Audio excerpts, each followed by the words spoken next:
to the Joy of Music. My name is Diane Bish, and today we come to you from the capital of Ireland, Dublin. History comes alive as we visit its historic sites such as the famous Trinity College, museums, castles, parks, and beautiful majestic churches. Today we invite you to join us in our musical visit to Dublin. Thank you for joining us.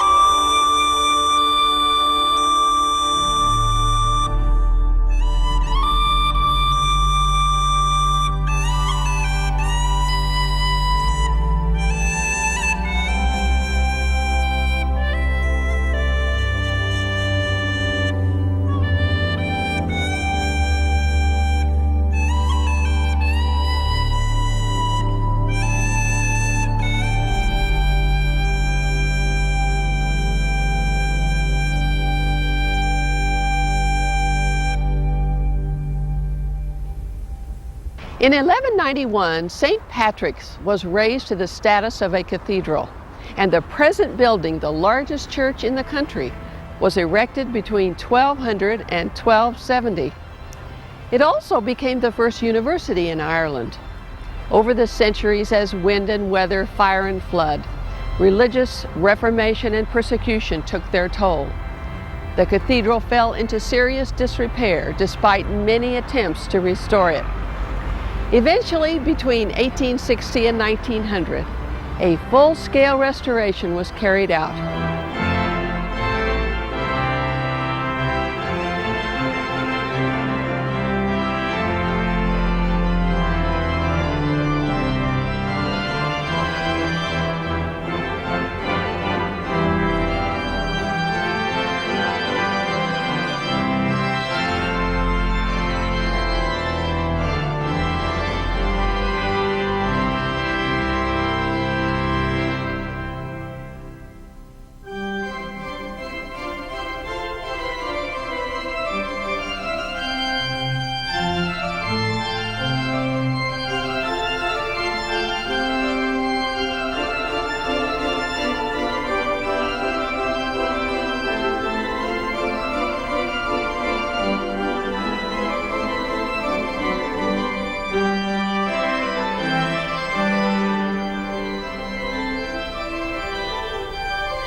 We are fortunate to have with us today on The Joy of Music the choral group Anam Cara, directed by Clarke.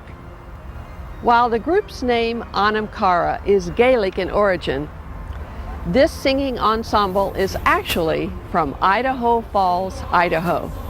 We welcome them today as they sing in St. Patrick's Cathedral in Dublin, Ireland.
St. Patrick's Cathedral in Dublin dates back to the 13th century and boasts the oldest choir school in Ireland.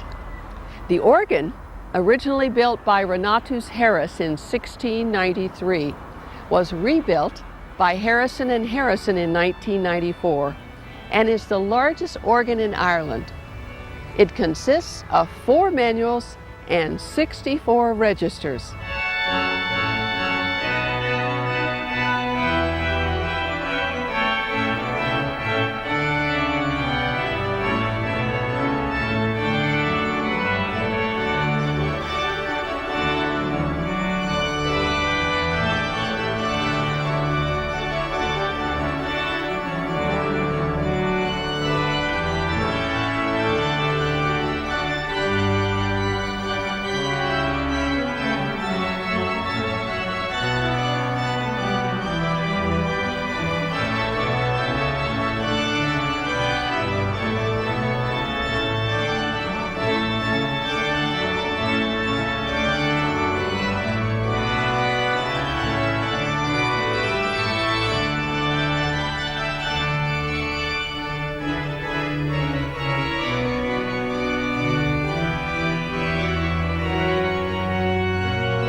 Prehistoric peoples lived in Ireland as early as 7500 BC.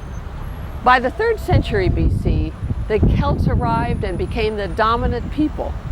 They came out of Central Europe and successfully invaded Britain as well as Ireland.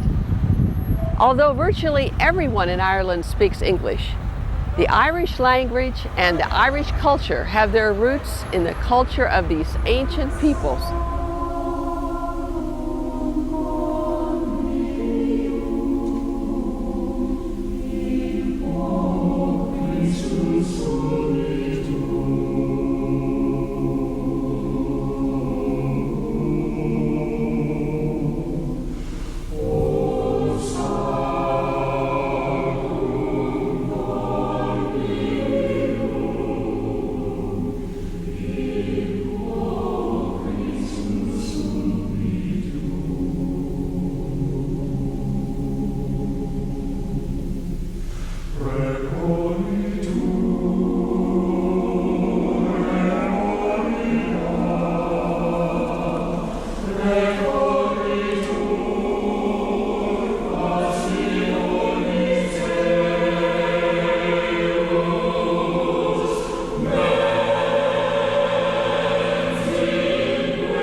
Christianity came to Ireland in the 5th century, supposedly through the missionary efforts of St. Patrick, who escaped from slavery in Ireland only to return to carry out his work of converting the island. Irish monasteries became centers of Christian culture and learning, and Irish monks, such as St. Columba, were instrumental in spreading the faith. The Book of Kells, which is a beautifully illustrated copy of the Gospels and a national treasure, is a symbol of both the religious devotion and artistic creativity that came out of the monasteries.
accepted as the symbol of Dublin, the Halfpenny Bridge was opened in 1816.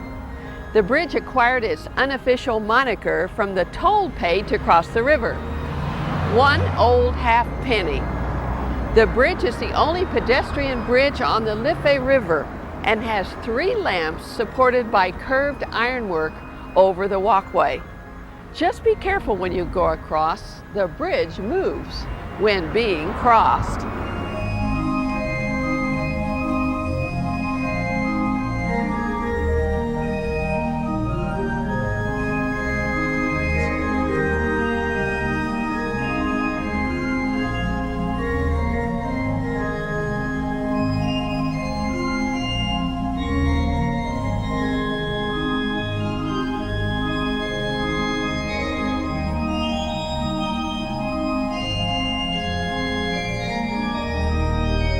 O'Connell Street is Dublin's main thoroughfare. A mix of architectural styles and a grand central mall punctuate the statues of famous Irish citizens.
Of great interest in Dublin is the prestigious Trinity College, founded in 1592 by Queen Elizabeth. The site was originally an Augustinian monastery. It was only in the 1970s that Catholics started attending the university. Famous for its students such as playwright Samuel Beckett and Oliver Goldsmith, this university in the heart of the city houses a famous old library and the amazing Book of Kells, a richly decorated manuscript of the 4 Gospels.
The famous Book of Kells, housed in Trinity College here in Dublin, is an intricately decorated medieval manuscript, which may have been the work of monks as early as AD 806. The book contains the 4 Gospels written in Latin. This incredibly richly ornamented book shows calligraphy with intricate interlacing spirals, as well as figures of humans and animals.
The Dublin Castle is one of the focal points of Dublin and a must for every visitor. For 7 centuries, the castle was a sign of English rule, ever since the Anglo-Normans built a fortress here in the 13th century. The castle contains luxury state apartments, the Most Holy Trinity Church, and such beautiful rooms as St. Patrick's Hall and the Throne Room, a gift of William of Orange.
Thank you for joining us today on The Joy of Music, as we have brought you a musical visit to Dublin.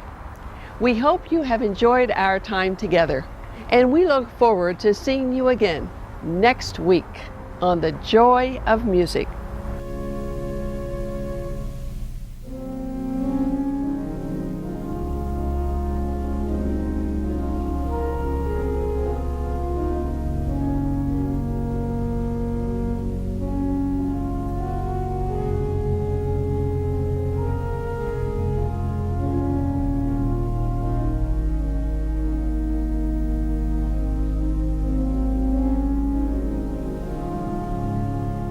Diane Bish and the Joy of Music wish to thank Air France for their support in making this program possible.